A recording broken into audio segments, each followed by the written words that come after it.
Et l'économie burkinabé qui subit les conséquences de l'effondrement du pont de Dimbokro en Côte d'Ivoire. Cet accident survenu le 6 septembre dernier a ralenti les activités des commerçants obligés de passer par d'autres moyens pour s'approvisionner. Ceux-ci disent être confrontés à diverses difficultés. Constat à la gare ferroviaire de Ouagadougou dans ce reportage signé Ibrahima Sombier et Nathalie Sawadgo Nabaloum. Hier, c'était cet accident de train avec ce camion à Bobo-Dioulasso, puis cet autre accident à Banfora. Aujourd'hui, c'est ce pont de Dimbokro en Côte d'Ivoire, autrefois qui était le passage obligé du trafic ferroviaire entre la Côte d'Ivoire et le Burkina Faso. Il demeure impraticable. Son affaissement marque l'arrêt du trafic ferroviaire entre les deux pays.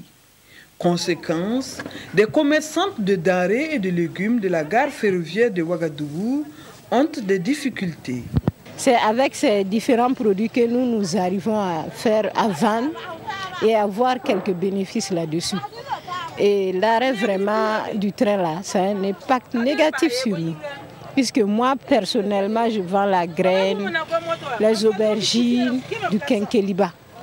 Et spécialement ça vient de la Côte d'Ivoire. Le peu de stock qu'on a sous la main, on a la pâte, la cali sous la main, c'est avec ça. On fait la transformation, on fait attiéquer avec ça. Bon, les attiéqués que vous voyez sous la main, c'est ce qui est fait au Burkina ici. La graine, par contre, ça vient du Ghana.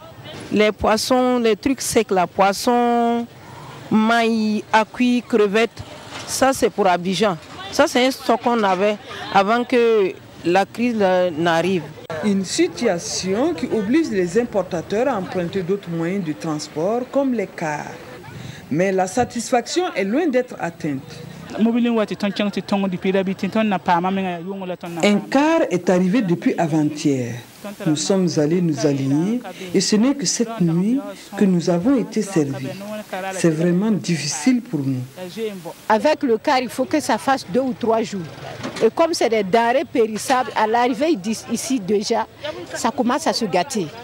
Donc, on vend à perte. Pour le moment, c'est pas trop, mais dans peu de temps, ça va beaucoup jouer sur nous.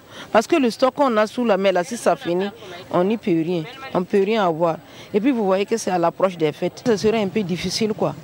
En rappel, le pont de Dimbokro s'est écroulé le 6 septembre dernier au passage d'un train transportant plus de 1000 tonnes de marchandises diverses.